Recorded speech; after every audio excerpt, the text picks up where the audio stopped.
Hello friends, how are you? I hope you are very well. Myself Santri Jamra. Welcome to my channel Study Joy Classes. We are going to learn English grammar. And my first topic is articles. What is article? Let's start to learn article. Definition of the articles. Articles are words used before nouns to specify whether they are definite, specified or indefinite, non-specified. Specify और non specify. Hindi में हम बोलेंगे कि article कब use होते हैं और कैसे यूज होते हैं. तो आर्टिकल किसी भी नाउन संज्ञा से पहले यूज होते हैं. वो स्पेसिफिक हो सकते हैं और नॉट स्पेसिफाइड, मतलब स्पेशल हो सकते हैं और नहीं भी हो सकते हैं. और दूसरी डेफिनेशन देखिए. Next definition. An article is a word used to modify a noun which is a person, place, object और आइडिया.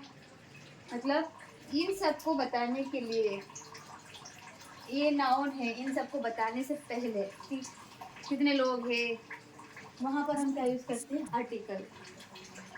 आर्टिकल कितने टाइप्स के होते हैं? How many types of article? Articles are of two types.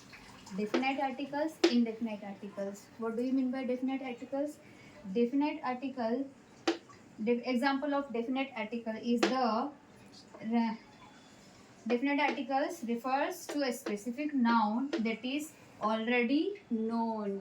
जिन्हें हम already जानते हैं उसे हम क्या, वो कौन से नाउन, कौन से आर्टिकल कहलाएंगे? Definite article. जैसे मून, सन और स्पेशल, हिस्ट्रिकल थिंग. हम देख रहे थे डेफिनेट आर्टिकल. डेफिनेट आर्टिकल कौन से होते हैं? Refers to a specific noun that is already known. जिनको हम ऑलरेडी जानते हैं उनके आगे हम क्या लगाते हैं? द. फॉर एग्जाम्पल ये बहुत सारे हैं. उनसे पहले मैं एक बार बता दूं शॉर्ट में. यूनिवर्स में जितनी भी यूनिक चीज़ें हैं उनके आगे हम क्या लगाते हैं? द. हिस्ट्रिकल चीज़ें हैं, हिस्ट्रिकल थिंग्स है, बस मतलब ताजमहल है और भी सारे मोन्यूमेंट्स हैं और महल है सारे, ये सभी इनके आगे क्या लगा देंगे? ग्रंथ बोल सकते हैं और क्या बोल सकते हैं? धार्मिक पुस्तकों या ग्रंथ. पुस्तक नहीं बोलते उन्हें, ग्रंथ बोलते हैं. तो सिंपल सा वर्ड मैंने बोल दिया ग्रंथ. यानी जितनी भी धार्मिक किताबें हैं उन्हें ग्रंथ बोलते हैं और उन ग्रंथों के आगे हम क्या लगाते हैं? The Ramayana, the Taj Mahal, the sun, the moon. और जैसे झुंड में कोई भी जानवरों का झुंड हो, उन झुंड के आगे भी हम द लगाते हैं. और तो ऐसे अलग अलग है. ये द कहाँ कहाँ पर लगाते हैं हम देखते हैं. यूनिवर्सल यूनिक नाउन है. द सन यूनिवर्स में है. द रामायणा मैंने जैसे बोला ग्रंथ.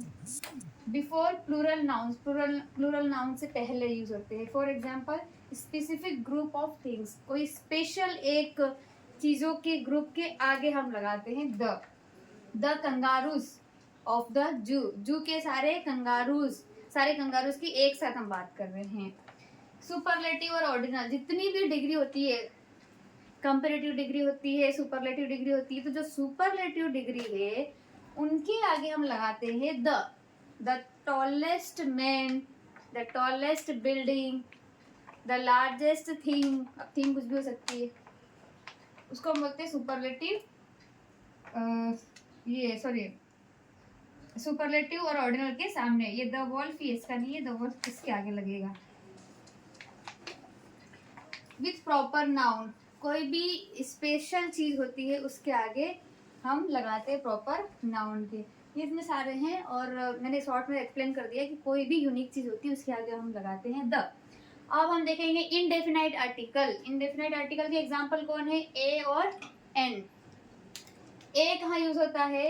ए is used before word starting with consonant sound. Consonant के आगे नहीं, कॉन्सोनेंट साउंड के वर्ड के पहले लगता है a. For example DAVV is a university.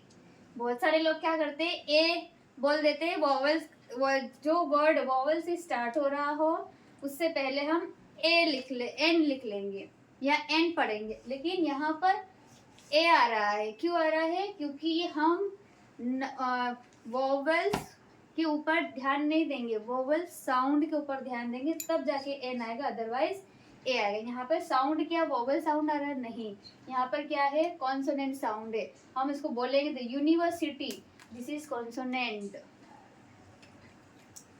A European country, एक यूरोपियन कंट्री, तो हमने यहाँ ए लिखा और यहाँ ई है, बल्कि ई तो हमारा क्या है? वोवल है, बट यहाँ पर यूरोपियन कंट्री, यू हमारा क्या है? सिंपल सा याद कर सकते, अ से अनाराम याद कर लो, अ आ ई आए तो उनके आगे अगर हम उनको वर्ड प्रॉपर, अगर आपको इंग्लिश रीडिंग आती हो तो आप ये वर्ड पढ़ो तो स्टार्टिंग में आप हिंदी में लिख सकते हैं। जैसे यूनिवर्सिटी को अगर आप हिंदी में लिखेंगे तो यू से स्टार्ट हो रहा है, इट मीन्स कि यहाँ पर एन नहीं आएगा और ए आएगा। नेक्स्ट देखेंगे एन। एन क्या होता है? एन कब आता है? An is used before vowel sound, स्वर ध्वनि के पहले लगाएंगे। जैसे यहाँ पर देखेंगे हम आर लिखा हुआ है, इसको हम हार नहीं पढ़ते, आवर हावर नहीं पढ़ते हैं, इसको I will come in an hour, मैं एक घंटे बाद आऊंगी। तो यहाँ पर क्या है? यहाँ पर हमारा है वोवल साउंड, यहाँ कॉन्सोनेंट साउंड, यहाँ वोवल साउंड। अब देखेंगे, अगर हम यहाँ देख लेते हैं कि एन आता है हमारे ए ई आई ओ यू, ये आएंगे। इनसे अगर वर्ड स्टार्ट हो रहा है तो इनसे स्टार्ट होने वाले वर्ड से पहले अगर हम एन लिखेंगे, ये अगर हम याद कर लेंगे तो ये चीज गलत हो जाएगी। यहाँ पर आप ए लिखने जाओगे और यहाँ एन आएगा, क्योंकि यहाँ हम इन लेटर्स को नहीं देखते, वो वर्ड पढ़ते टाइम पे साउंड कौन सा आ रहा है? वोवल साउंड आ रहा है और कॉन्सोनेंट साउंड, स्वर ध्वनि आ रही है या फिर व्यंजन ध्वनि आ रही है। जब स्वर ध्वनि से स्टार्ट होगा कोई भी शब्द, तब उस शब्द से पहले हम क्या लगा देंगे? एन। इसलिए मैंने सारे ऐसे एग्जाम्पल लिखे हैं ताकि आपको क्लियर समझ में आए कि ए और एन कहाँ यूज होगा। An MBA professor, my father is an MBA professor. अगर कोई बच्चा बोलेगा माय फादर इज डेस प्रोफेसर, तो आप क्या लगाएंगे? ए लगाएंगे या एन? तो आप लगाएंगे एन, बिकॉज MBA कहाँ से स्टार्ट हो रहा है? MBA, ये हमारा कौन सा साउंड है? स्वर ध्वनि या vowel sound. N honest man, he is an honest man। मैं खुद ए बोलने वाली थी, बट हमको ऑनेस्ट बोलना है। He is an honest man, honest, ओ इसको हॉनेस्ट नहीं पढ़ेंगे, ऑनेस्ट मैन। तो ये क्या है हमारा? वोवल साउंड, स्वर ध्वनि। An FM radio, I have an FM radio, मेरे पास एक FM रेडियो है। यहाँ पे भी देखेंगे एफ,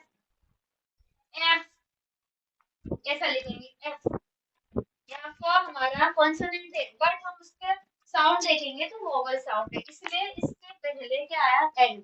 और सबसे अच्छी बात, article A and the singular के लिए यूज होते हैं, ना कि प्लूरल के लिए। और काउंटेबल के लिए हम यूज होते हैं ए एंड द, अनकाउंटेबल के लिए नो आर्टिकल, और ये डेफिनेट के लिए यूज होते हैं। ये है हमारे आर्टिकल। मैंने शॉर्ट में समझाने की कोशिश की है, अगर समझ में नहीं आया तो भी अच्छी बात, बट ठीक है, मुझे जितना आया मैंने समझा दिया। Thank you so much.